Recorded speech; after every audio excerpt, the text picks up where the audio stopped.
Welcome to Mind Over Matter, the TV show that gives your mental health a voice. I'm Anastasia, and today's episode is number 4. And in the first part, we'll be exploring two powerful and very different journeys. First, we meet Joseph, who turned his life around after facing prison.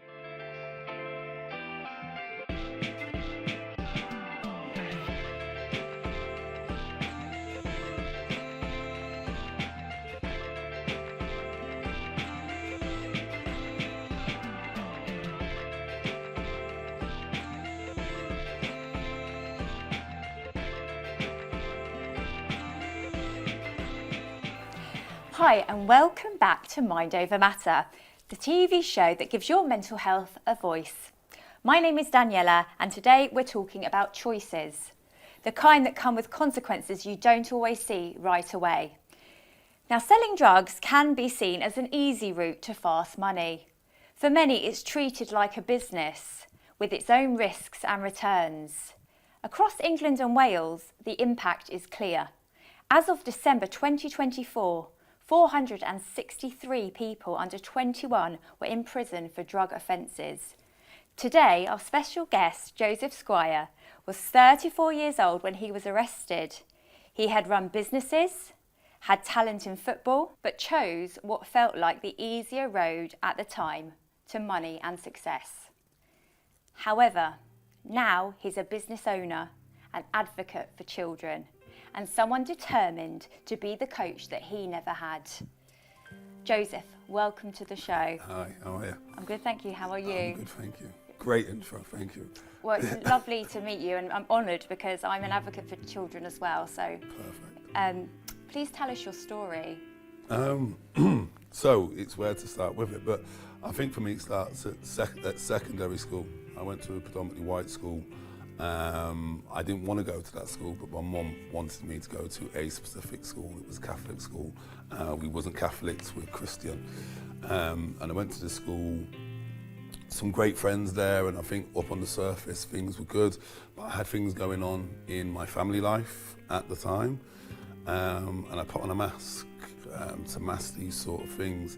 And I think that at the time, there was emergence of films like Boys in the Hood, Menace Society, New Jack City, The Godfather, Scarface, all these kind of cool classic films, which all had an underbelly of selling drugs. And I think, Fresh Prince of Bel-Air was out, and I think I just I became that stereotype. I'm going to be that guy. And I think starting to sell drugs and smoke weed started from school. And that's how the enterprise kind of started right there.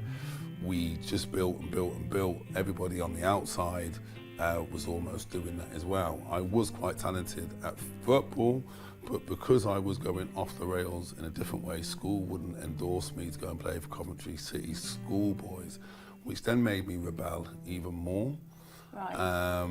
And I did all right within school, kind of coasted through it, but there was always a case of we could pick up these drugs and we could sell drugs and make money.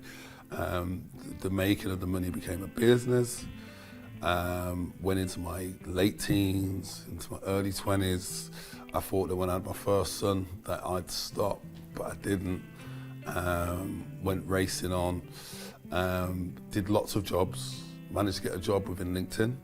Met a fantastic guy who made me realise that potentially I'm good with working with humans. Okay, I think that's the best way to do it. I think that what happened is at that point there was a point then when I started to work. That I got pulled away from my child.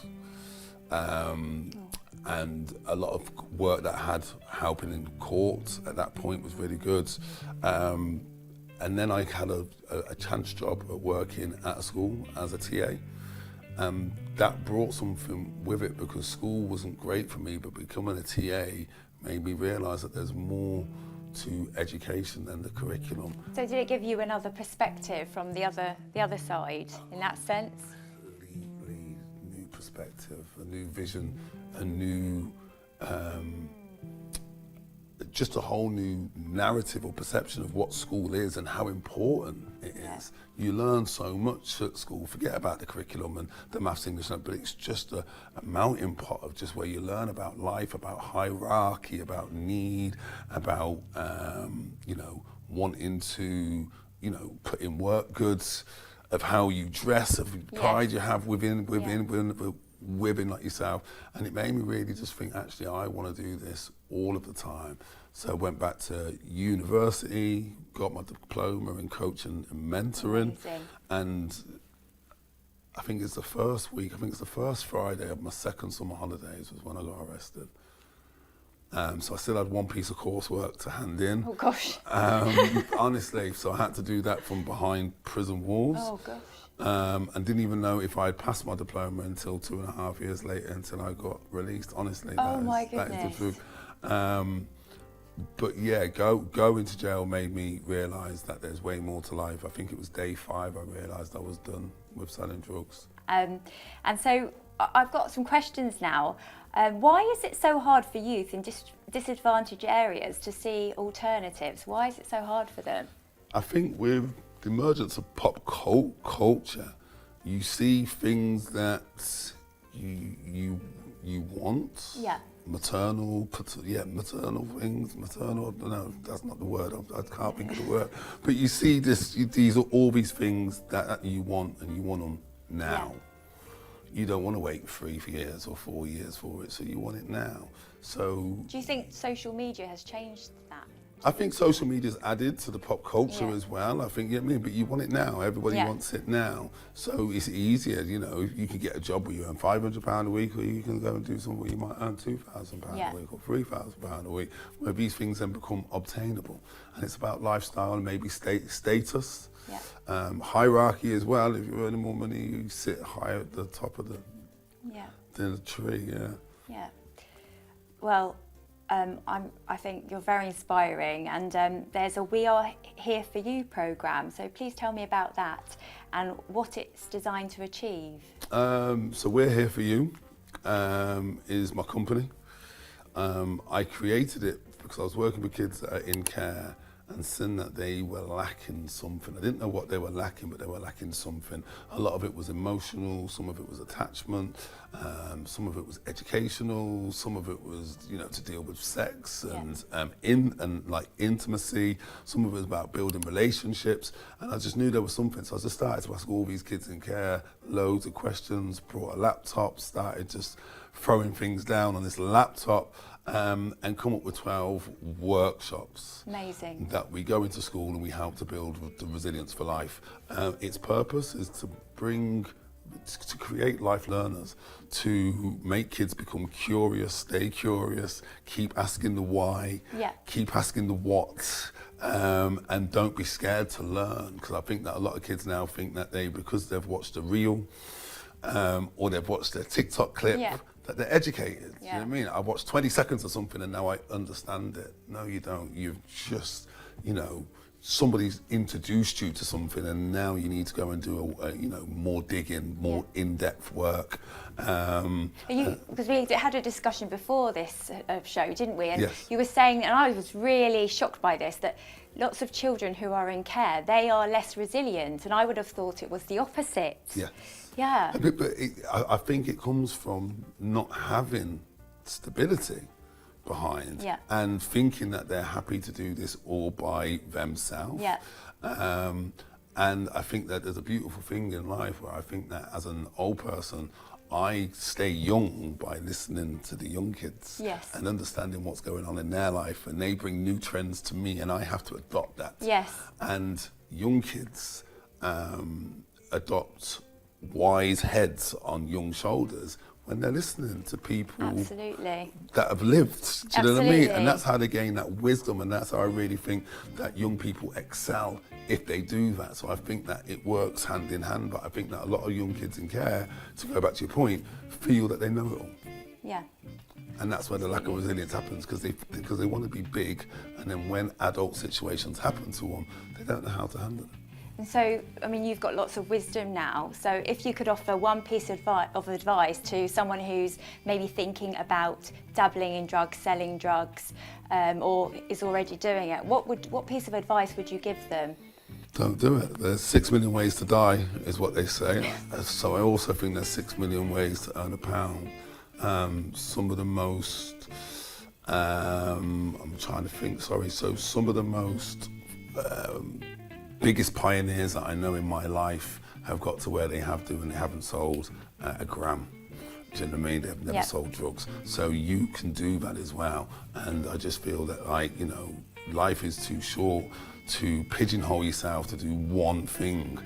Go out there and go and explore the world. It's yours. Absolutely. So Joseph, usually football is something that people say, you know, really help distract them and get them out of get them off the streets, get them out of crime. So why did the football not do that for you? So it was something I played heavily up until the age of 23, but I think that having the school turn around to me and say I couldn't go and play for Coventry Schoolboys, when at 13 I think I was talented in a lot of things, but what sat at the top of the tree was I was good at my football. I don't want to be big-headed and say I was really, really good, but I was really, really good. I had the trophies to prove it. Everybody wanted me to play for them. Coventry had come and watched us play one game. I was the only kid that they picked out. We want Joseph to come and play, and the school said no. Why do you think they said no? They said it was about behaviour. And it's funny because the American model would have been like, yes, you can go, but your behaviour needs to be better in order for you to stay there. Yeah, which is a better model. Which because is it's giving you advice and still enabling you to do drive. what you want to do. So then it was funny. So another 2 lads, I think, in my year, they ended up playing for Coventry Schoolboys. And one of them lads, his younger brother, went to play for Coventry, and he's now Coventry City's all-time record goal scorer. So we were in a good pool of people with a chance to actually do it. And I think it was just my way of saying, okay, if you don't want me to do this, I'm going to rebel. And then obviously I went to semi-pro to play football, but that was £70 a game, £140 a week. I mean, which is, it's money, but then when you think about how much I was earning from doing what I'm doing, it was almost like football became the sideline. Do you know what I mean? And it was like, I'm never going to put my all into this because I can make more money doing that. And it was a bad choice. It was that crossroads that I was at, and I made it was a bad choice, because it would have been interesting to see what would have happened if I put my 100% into the football. Do you think it may have led you full circle back to here? I mean, we'll never know, will we? No, but you never know, because I think I still would have wanted to work with people. I think being a footballer would have still kept me with working with the people. I still then think I would have wanted to give back to the youth. Yes. So you never know. Never know. I still might have done this. Yeah. If you're struggling like Joseph did, please visit themix.org.uk. You will find free, confidential support for under 25s facing issues including drugs and mental health, or you can text support at 85258. Thank you, Joseph, for sharing your story with such honesty. And now let's keep the conversation going. This was Danielle for Mind Over Matter. See you on the next episode. If you're enjoying the episode so far, don't forget to like and subscribe to the channel. Your support helps us keep these important conversations going. Now let's hear from Josiah on meaningful digital connection, Kezia on burnout and recovery, and Princess Obama on how love, immigration and domestic violence merged in her story. Buckle up and enjoy the rest of the show.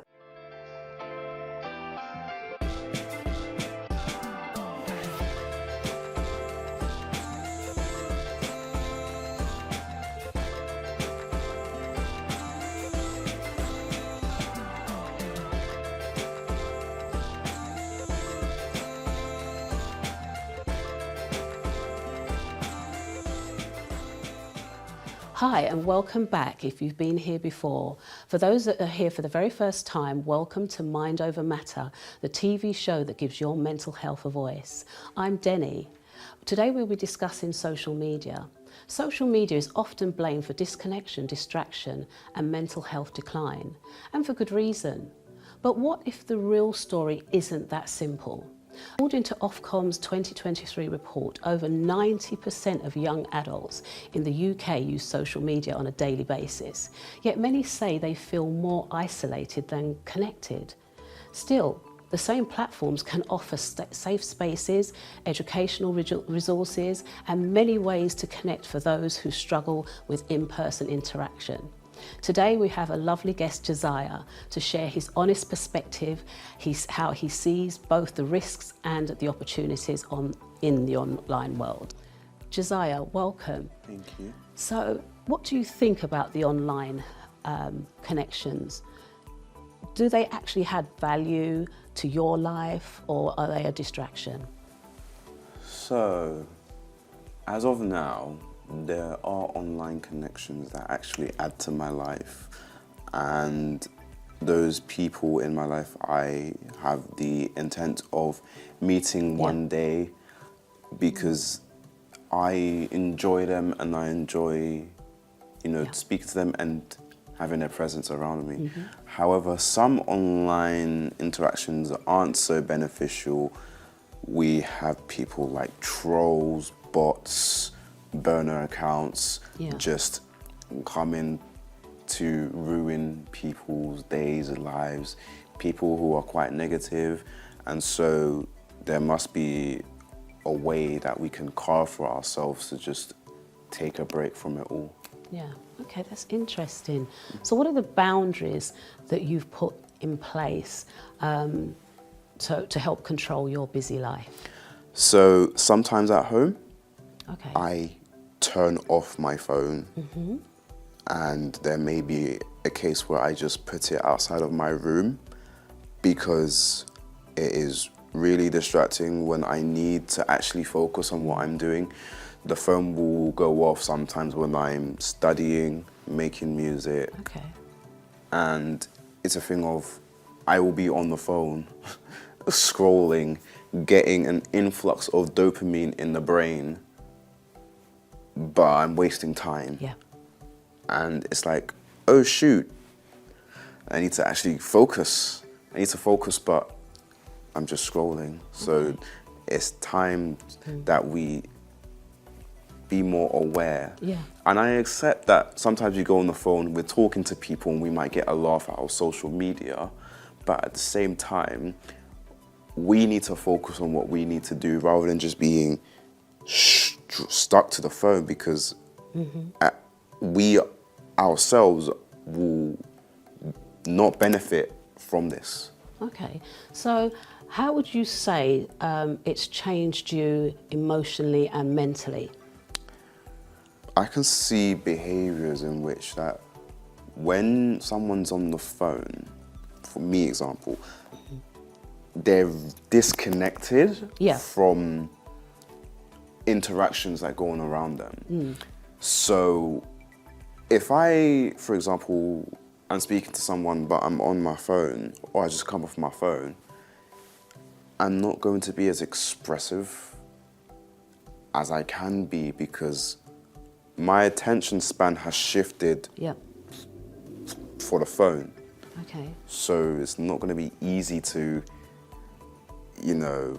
speak and engage, and it's also negatively like off-putting. Yeah.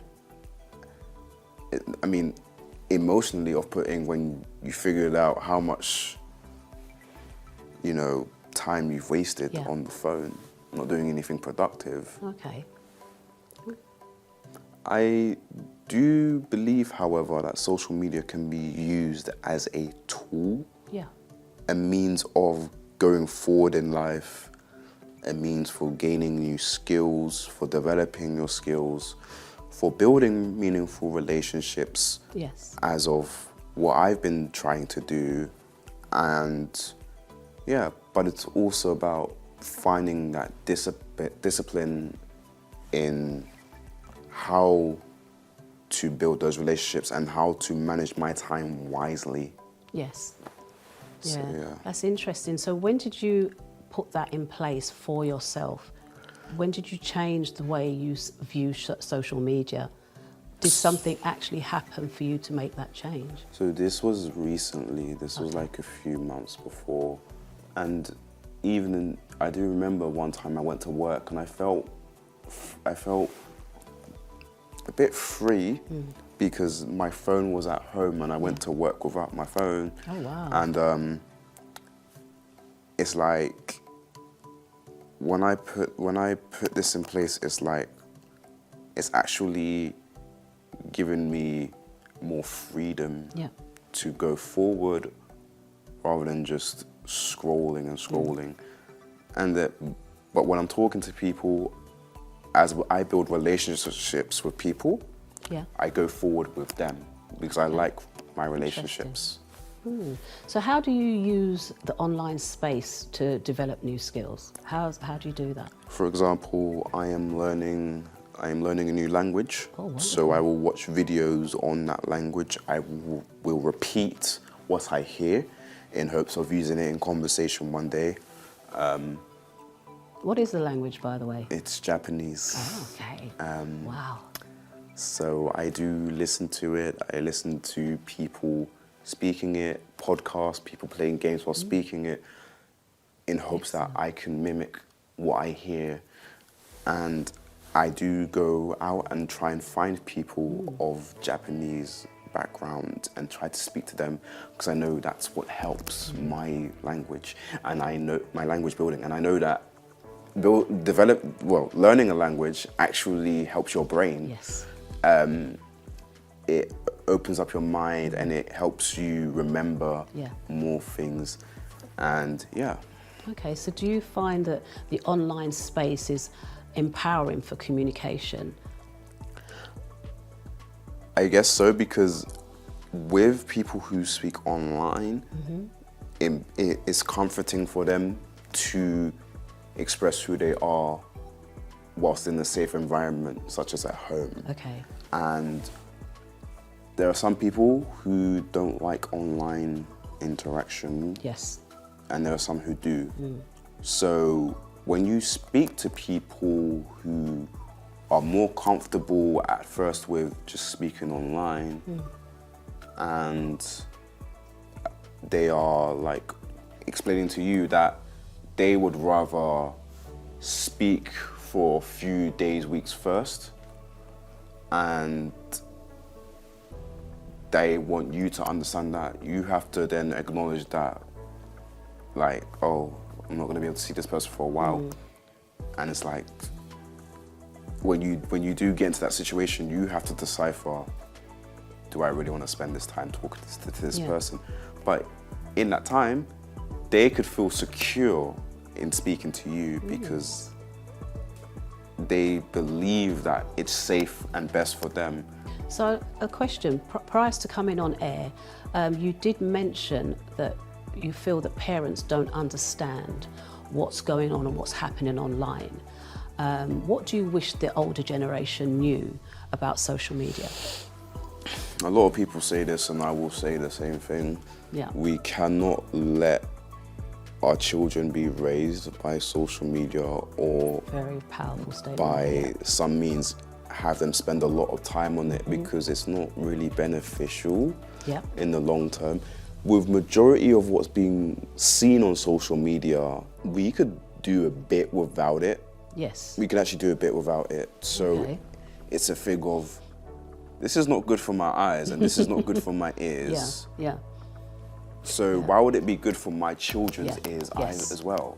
So as a parent, we should be monitoring what our children are watching, what they are listening to, and you know, I'm sure a lot of parents do that, but there are times where it gets too much, and when we end up giving our children the things that they shouldn't be doing, we take that away, and then it's like, So just to round off this lovely conversation, we could go on for so much longer. If you could give one piece of advice to someone that feels stuck or somebody that's like sensing the chaos in the online world, what would that be? I'd say stop, first of all, and, you know, come to the point where you acknowledge that you are a human being. Yeah. The phone is man-made. A human is God-made. So, like when you have the phone, there's things to consider. Like you're focusing on the phone, but then you yourself are being negatively impacted. So it's time for you to take a break. First of all, let's take a break. Let's stop. Let's examine ourselves, and let's try and figure out: are we actually where we want to be in life? Is this making me happy? Yeah. Am I where I need to be? Do I want to continue like this? You know, are the people I'm speaking to, are they beneficial for me? Okay. Or are they not? Yeah. And what should I do differently with the phone that's in my hand? Should I use it to benefit myself, or am I going to keep letting it take up so much of my time? Yeah. And that's something we all should, be taking steps to figure out. So you'd say then just if people aren't able to focus on certain areas, excuse me, whether they can just decide to have 2 hours out of every day without their phone, if it can be put like that. 2 hours, 3 hours, the whole day. Okay. That's possible. Yeah. So very interesting. So we need to give some support for viewers. So if social media feels overwhelming to you, or if it affects your mental health or well-being, you're not alone. Support is available.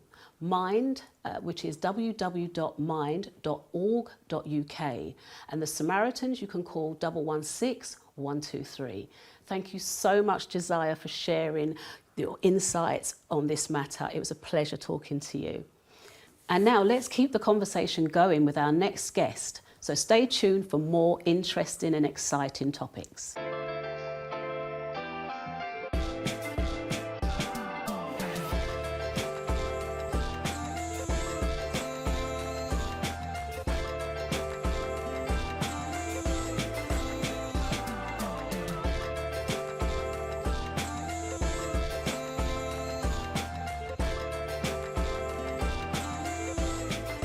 Hi and welcome back to Mind Over Matter, the TV show that gives your mental health a voice. My name is Lisa and today we'll be talking about a new way of seeing mental health. Mental well-being isn't a single story, it's made of chapters, some painful, some powerful. Our guest today, Kezia, has lived through many such pages, from childhood bullying to postnatal depression to a difficult menopause. Today, Kezia is a positive psychologist. Her journey from private pain to public purpose is a story of strength and transformation. Kezia, thank you so much for joining us today. Thank you for having me. That's okay. So to begin with, can you tell us what is a positive psychologist and what led you to become one? A good question. Well, a positive psychologist or positive psychology is the scientific study of what makes people, organisations and communities flourish and thrive. And for such a long time we focused on what's wrong with people, where positive psychology focuses on what's right with people. Okay. And I kind of fell into it by accident. I was getting ready to do a Gestalt psychotherapy master's. And we discovered that we were going to be moving to Barcelona, and I couldn't do that course from abroad. And I stumbled across positive psychology on Facebook, of all things. Right. And it just lit a fire inside of me, and I searched for different centres. There were only 11 centres in the world that focused on positive psychology. Wow. And one happened to be just down the road. And the day I arrived, I just felt like I was at home, and I've loved it ever since. Right. And do you feel that things that you've gone through in your past led you to where you are today? I totally believe that everything that we go through, those moments of adversity lead us to where we are now. And they all become a platform from which we can find our true purpose and our vision for the future. So yeah, most definitely. I wouldn't wish it on my worst enemy, but at the same time, I'm so incredibly grateful for every experience that I've gone through. I'm sure people are very grateful for you in the work that you do now as well. So just to touch upon, if it's okay, the bullying that you experienced, was it at school, in the workplace, or both? It was a bit of both. At the age of 13, my parents moved me from Brighton down to Devon, and I was different, I suppose. I was 13, I was trying to... Hard age. Yeah, it's incredibly hard age. Trying to fit in. Yeah. You know, looking back, and I've spent a long time looking back, it's part and parcel of what I've done with my book series, etc. But looking back, I think I contributed to some of these things. But yes, I was bullied for the way that I looked, I was bullied for the way that I spoke, and for many years carried those stories as if they were my own. I truly believed that nobody would ever want me, that, you know, I was thick and stupid and all of those things. And I will say I carried those through until I was in my 40s. Wow. I also experienced bullying at work. You know, that happens a lot, doesn't it? It does happen a lot, and that feeling of isolation, and it has a knock-on effect in every area of your life. Yes. You know, your health, your well-being, the work that you do, the way that you show up for people, absolutely everything. Oh, sorry to hear that, but here you are today helping other people, so Yes. well done. Thank you. And to touch upon the postnatal depression, how did you know it was postnatal depression? Because you hear a lot of people just say, oh, it's the baby blues. Yeah, so I had postnatal depression after my second child, my son. And I did not know it was postnatal depression. I just had this unwavering desire to leave. I just wanted not to be there. I wanted to escape. I wanted to run away, which is bizarre because I love my husband, I love my children, and this rage that seemed to come in from nowhere.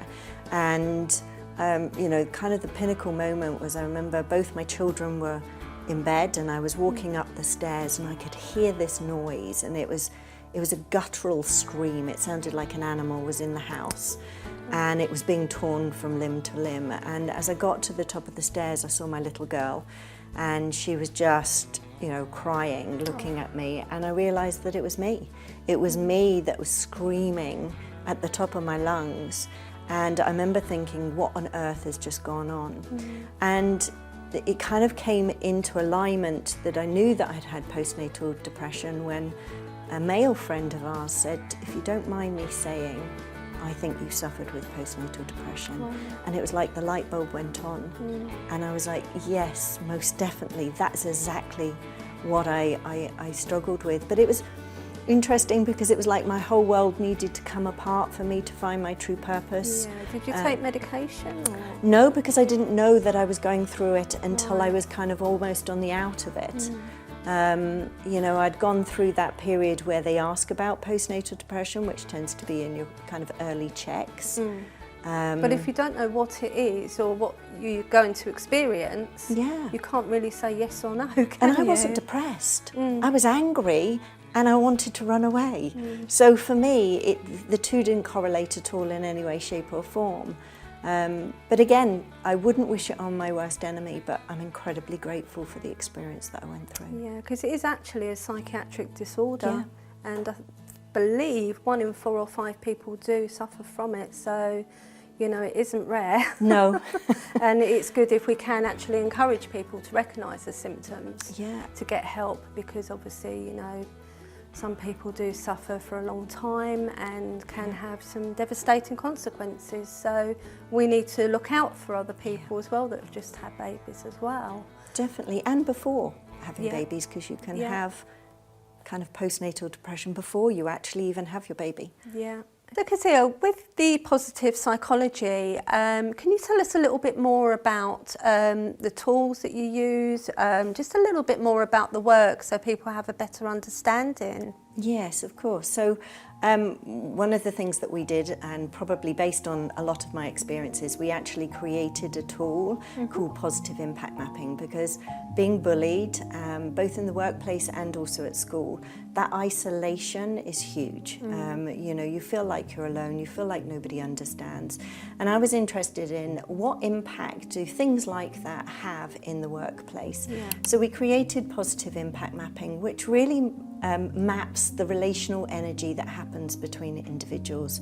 And relational energy is how we make people feel around us. And we exchange energy in every interaction. Some Definitely. of that interaction kind of uplifts, inspires and motivates us to be our very best, and others can drain, demoralise and demotivate us. We've all been through that. Yeah, I agree. And so we were interested in really understanding how could we map what's actually happening in organisations to understand the relationships that people have and identify both ends of the spectrum. So we were looking for positive energisers, those individuals that uplift, inspire and motivate people, and also the other end of the spectrum, those people that are potentially de-energising people. And my viewpoint as a positive psychologist is, if somebody's de-energising in the workplace, there's always a reason that sits behind it. Yeah. If I think of myself with the menopause and bullying, there was a reason that I showed up in the way that I did. So we view those people that are potentially de-energising others as well-being alerts. You know, is there something going on from them from a mental or emotional well-being perspective? Are they going through an unseen illness? Yeah. Are they stressed up to the back teeth with the fact that, you know, they got financial worries? What's actually happening for that individual? And really good. by alerting kind of organisations as to what's really happening in their team, those people can get the support and the encouragement that they need to kind of integrate to the rest of the team and contribute positively in the way that only they know how. Yeah, because there is so much that is inside, and from the outside you're just like a shell almost, aren't you? Yes. You cannot see what is going on. No. I mean, even like pain, someone suffering from pain, you might think there's nothing wrong with them because they look fine, but inside they're actually in agony. Yeah. So you know, it's brilliant what you're doing, and I believe you've written a book. Yes, I've written 4 books, 4? along Wow. with 65 other women, all writing back to their younger selves at moments of adversity, giving themselves advice that they wished they'd had, because that was important to me. And that book is called the Pay It Forward series, Notes to My Younger Self, and the idea is you pay it forward to somebody else once you finish reading it, so that Brilliant. it can be spread across the globe. Oh, well, I wish you well with that. Thank It sounds absolutely amazing and, again, very inspirational. So, okay. And the menopause? The menopause was an interesting one. I'm still going through it, hot flushes. I know the feeling. I didn't know that many of the symptoms that associated with menopause were showing up in my life. I went through a difficult time in my career, and that led to kind of panic attacks in the middle of the night, waking up, anxiety, all of those things. And I had no idea until I probably got on 2 or 3 years later in my menopause journey that things like anxiety, panic attacks, depression, itchy ears are a bizarre one, and I went through it, hot flushes, you know, all of those things are associated with the menopause. Wow. And people just assume that it's just your periods stop and you have a hot flush, and maybe your sleep is disrupted, and that for me was the biggest, is the sleep being disrupted. Again, and I think it's with a lot of things that come under mental health and other, it's about getting awareness out there, isn't it? It is. Making people aware, and, you know, for people looking at, keep saying, people looking out for other people, not just yourself. Yes, and even just reaching out people showing them. up at work. If they're showing up in a different way, Yeah. why are they showing up in a different way? You know, if you're not sleeping at night because of the menopause, you're going to be a little snappy, you're going to be a little stressed, you're going to be tired, you're going to be showing up in a different way than you would do normally. So that's my problem. Yeah. I'm not saying to use it as an excuse, but... But yeah, no, well, it's been, you know, really interesting speaking to you. And, you know, well done for what you're doing with your being a positive psychologist now, helping others, you know, going through what you have, your journey to actually do that. And I do believe sometimes things do happen for a reason. Totally. And, you know, sadly, sometimes we have to go through things to make us a stronger person and to help others. But, you know, thank you for all that you do and for joining us. That's not a problem. Okay. So we covered a lot of topics today. Thank you for listening. If you or someone you know may be struggling with postnatal depression, please visit www.tommies.org. For support around menopause and mental health, please check out the NHS Menopause Mental Health Guides. Thank you so much again, Kezia, for sharing your story with such honesty and very emotive and inspirational as well. Thank you very much. So this was Lisa for Mind Over Matter. See you in the next episode.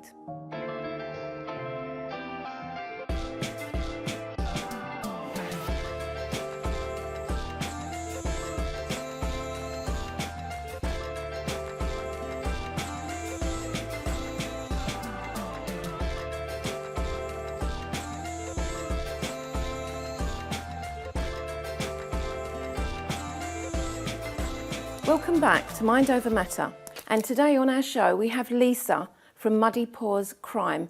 Now Lisa's going to explain to us a little bit about what she does volunteering, about animals basically, isn't it, Lisa? And what happens? How did you get into it first? Okay, so I'm the founder of Muddy Paws Crime. We are a voluntary group and we help owners with stolen pets. We also do cover animal welfare, illegal breeding and borderline civil criminal cases. Wow.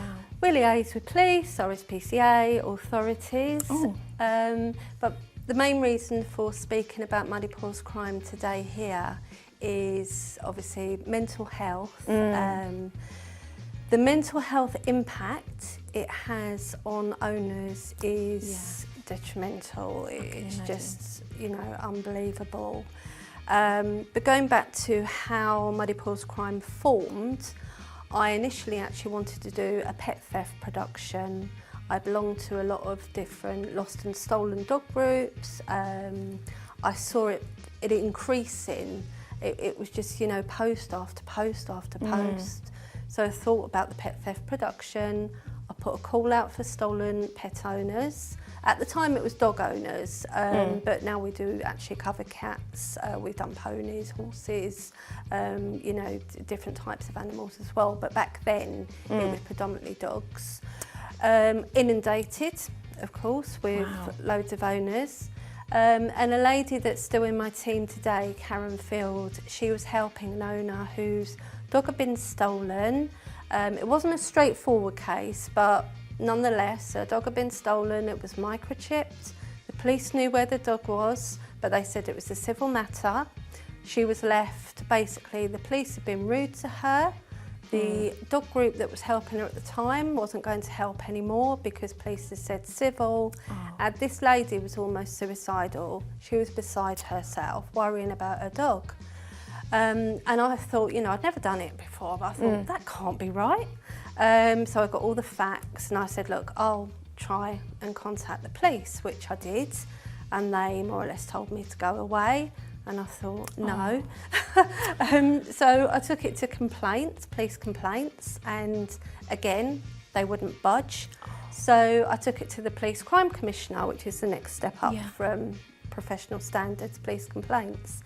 And within 2 weeks, the police, they took it back to the original police, asked them to review. Within 2 weeks, the dog was collected and was home. Wow. So without our intervention, Yes. to this day, they still wouldn't be reunited. No. So you really do a good help towards Well, all that was don't the you? first case, basically. But from that success, then other owners that were basically crying out for help, especially in more complex cases, come forward, can you help, can you help? Started helping a few. Did it snowball? Yeah, that was the formation of Muddy Paws Wow. Crime. That's amazing. Yeah, and as we speak today, we've got about 70 ongoing current cases. that are combined with dogs, cats and one pony. Oh.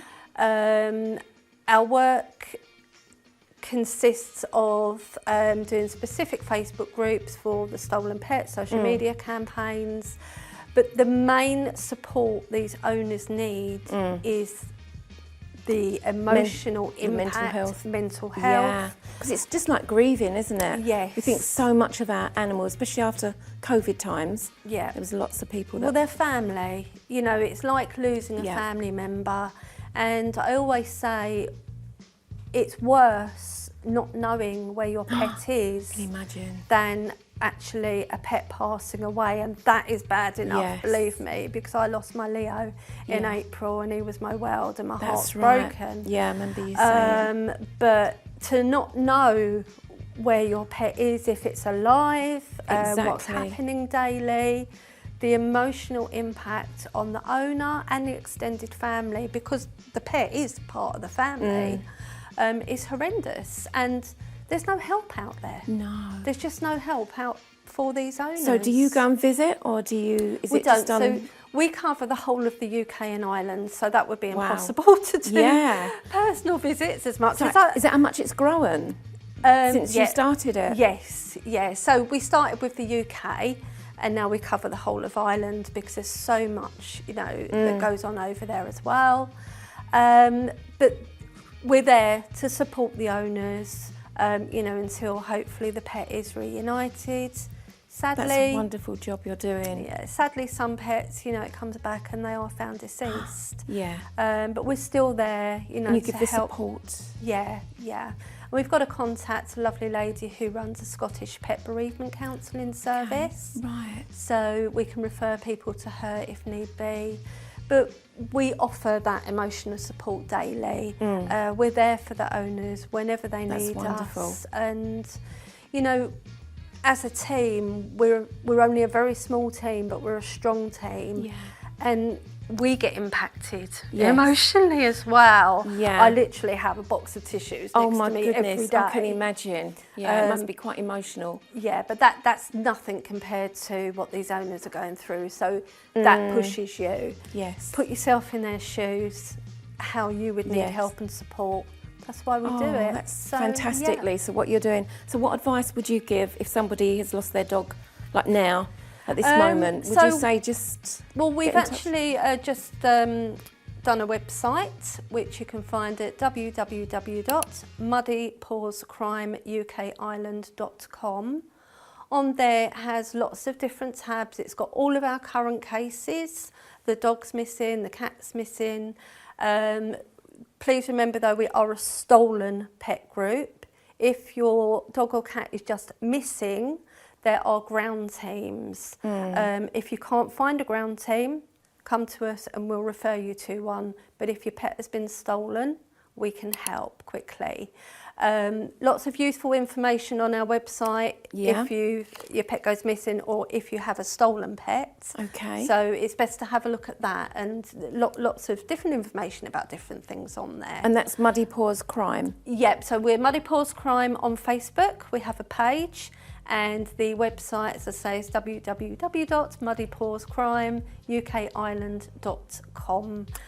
And yeah, if anybody wants some advice on anything, just get in touch with you. basically. Yeah, and I and think we'll that's help. what they need, don't they? We'll They help, want that we'll voice. support, we're there for the mental health impact it causes, because it is horrendous Yeah. what these owners go through. My Oh. heart goes out to them, you Yeah. know, what we hear, and yeah, I couldn't imagine if my No. dog was stolen. It's And- unbearable, isn't it, really, to Yeah. even think about what Yeah, goes and on. It just takes you to a different world. Pushes you to Yes. help others, because there's no help out there. Right. Lisa, what is rewarding about what you're doing with this volunteering work? Well, the most rewarding is, of course, when a pet is reunited. Yeah. You know, that is always our aim from when an owner first gets in contact with us. And to see the pet home, you know, watching the videos when they're first reunited, we keep in contact, you know, and see plenty of photos and videos after. That is really the most rewarding part of it. also, you know, when an owner is at their lowest and they reach out to you for that support, just, you know, being able to uplift them a little bit. So you're doing counselling as well and therapy. To be honest with you. Getting them through that awful grieving side. Yeah. Wow. It is like a counselling job. Which they need, don't they, especially after losing an animal. They do. It's been so close. Yeah. And, you know, we become very close to most of our owners as well. They're not just a number to us. No. You know, they are a person, they've lost their family member, and, you know, we're almost like one big family. Yeah. Do you stay in touch with them after? Yes, so if a pet is reunited, we do, because even though a pet is home, the trauma that they've been through for whether it be weeks, whether it be months, sometimes years, because pets are found years after, that trauma doesn't go away overnight. No. You know, for the animal or the, you know, the family. The owner, the family, the extended family. So we are there to support them through. Amazing. And we have had the reunited cases where maybe the owner will break down a few days after or a week after, because everything floods back. So it's very important that we see it through. Yeah. We see it through really until the owner doesn't want the contact anymore. Yeah. We're there basically forever, and we like to see, you know, how the pet is getting on, and you know, I can feel that empathy from you. Yeah, what you're giving out, you know, it really means so much to you, doesn't it? Yeah, I mean, they become almost like our dogs Yeah. and cats, you know, when we're looking for them. We're so desperate to find them that we literally will do anything. I mean, we have the social media campaigns. I run Facebook Lives. So like we're doing now, we'll interview the owners. We'll go out live on Facebook. They generally have thousands of views. We put it on Twitter, which is X now. It goes all over Facebook. We put it on YouTube, just to reach as wide an audience as can. That's amazing. And I decided to do the website, which I think it looks okay. I did it myself, you know, but that was another way to reach out to different people, and that then is global, because obviously animals do get shipped overseas. That's right. And we've had views in America, India, France, Belgium, Germany. Wow. You never know. The that list one is endless, isn't it? Yeah. I mean, it's like needle in a haystack, really, isn't it? But it Looking just for that. takes one pair of eyes Yeah. to have information. So is it definitely a good idea to have the animal chipped? And You must. It's law, yes. UK law to have your dog and cat microchipped. But in addition to that, proof of ownership is very, very, it's a fine line when it comes to police. A microchip isn't just the proof of ownership. It does help to reunite a pet. I could sit here all day though if we were to talk about microchips, so I won't go too on to that. But it's very important to have vet records in your name and address up to date. Keep a check on the microchip to make sure that the details are up to date. That's the first thing you must do when your dog goes or cat goes missing or stolen. And also keep a check. Let's say keep a check, please, on that microchip to see if there's been any changes or anyone's tried to transfer. Vet records, as I say, very important. Always keep proof of purchases for your dogs and cats as well. Right. Just those 3 pieces of that's good information. good evidence for proof of ownership.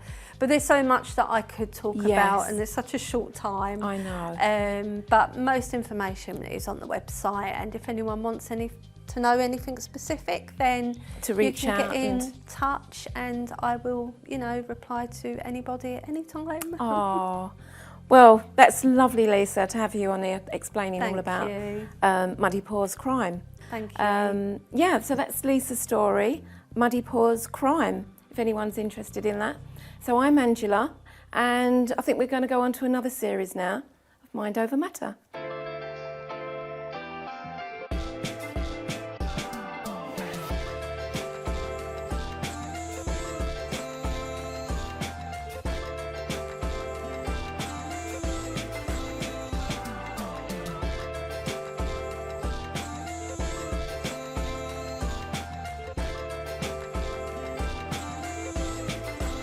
Hi, I'm Steph and welcome back to Mind Over Matter, the TV show that gives your mental health a voice.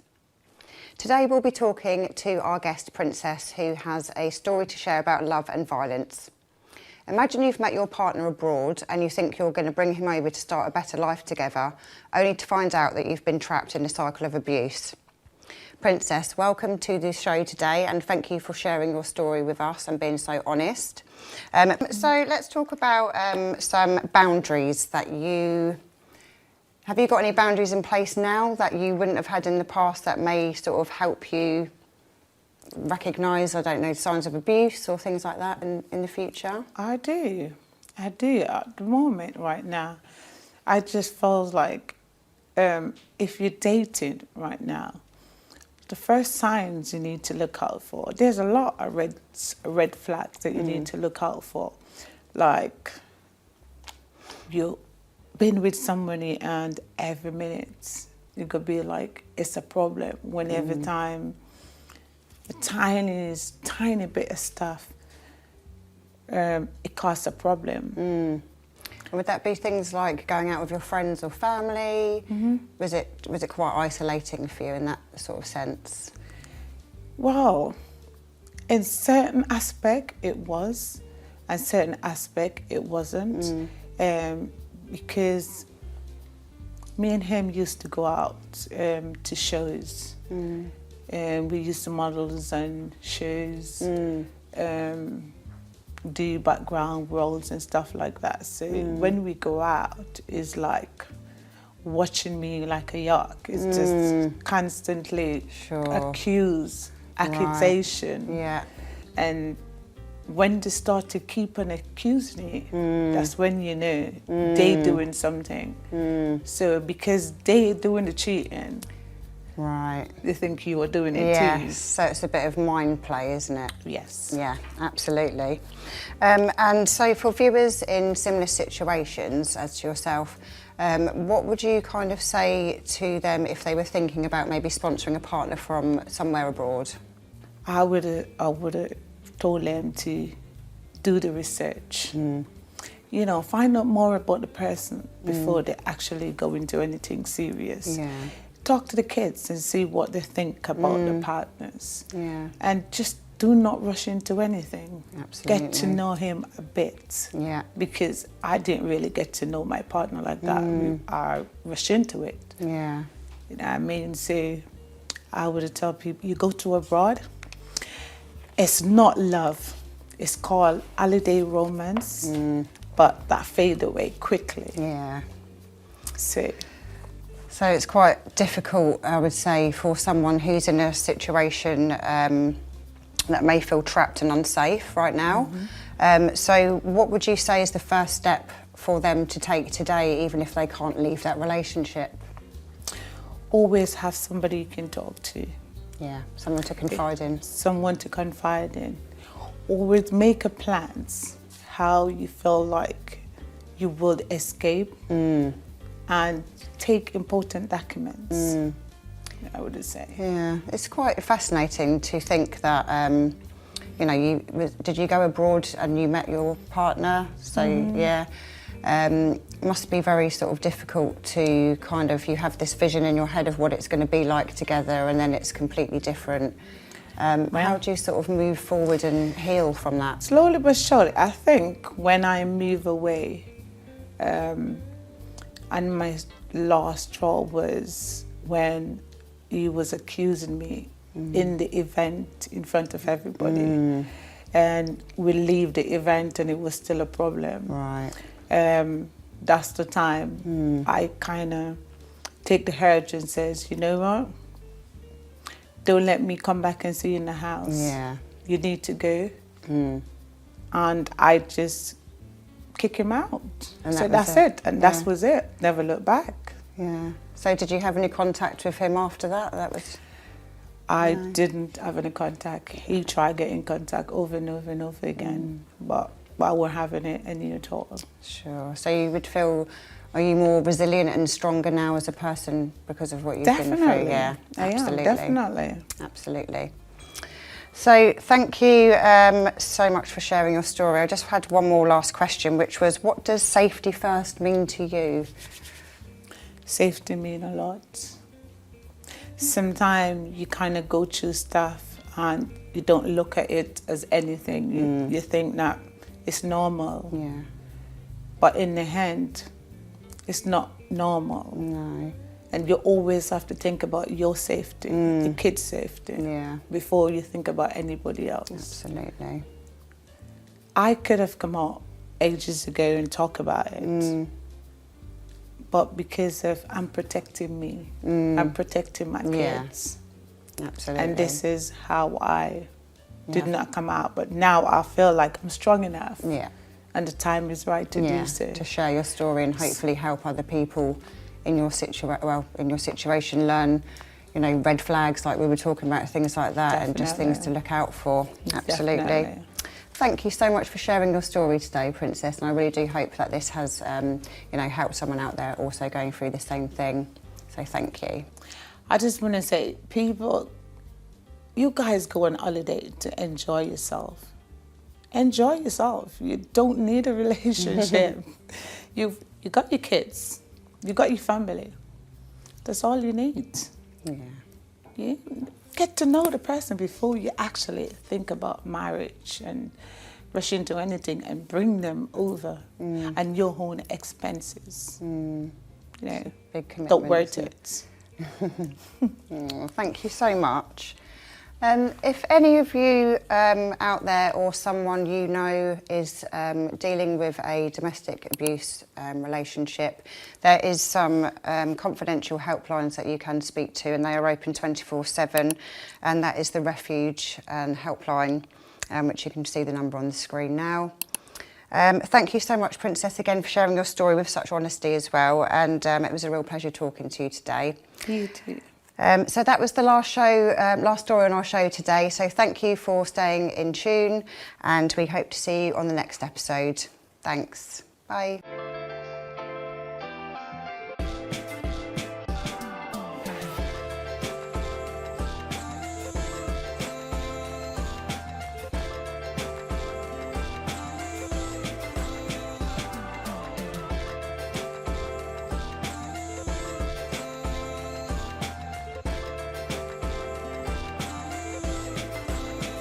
Hello and welcome to Mind Over Matter.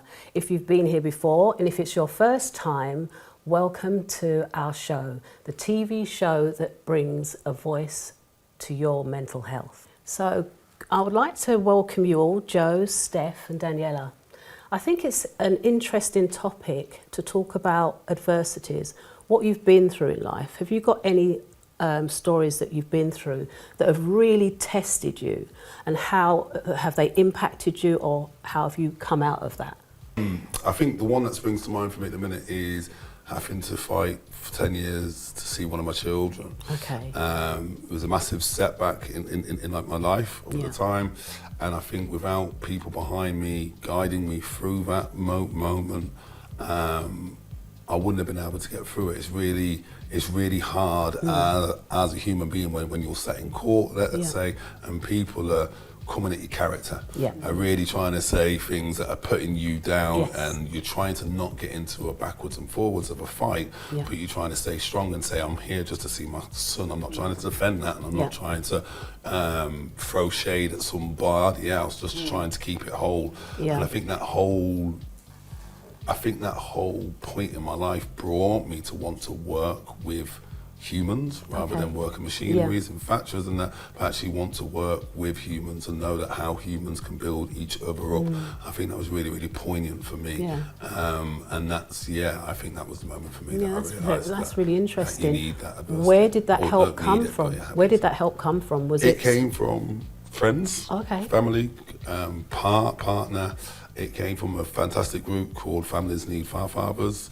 Some of the advocates that I had there that come and help me up in court, and they would just literally tell me, shut up, don't fight. We're here to see your son, so all we're going to do is we want things to put in place. So it was that guidance and that support that I couldn't have did it without them, because I think at that time it's very personal. You become very frustrated and you just want to fight, and it's not about fighting for the wrong way.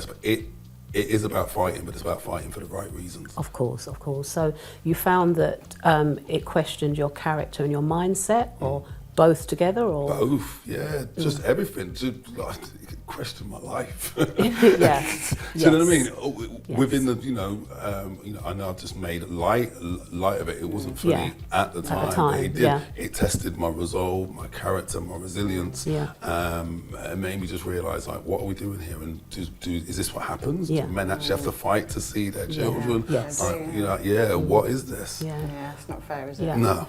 So it was intense what you went through, but it's opened you up to find your purpose, would you say?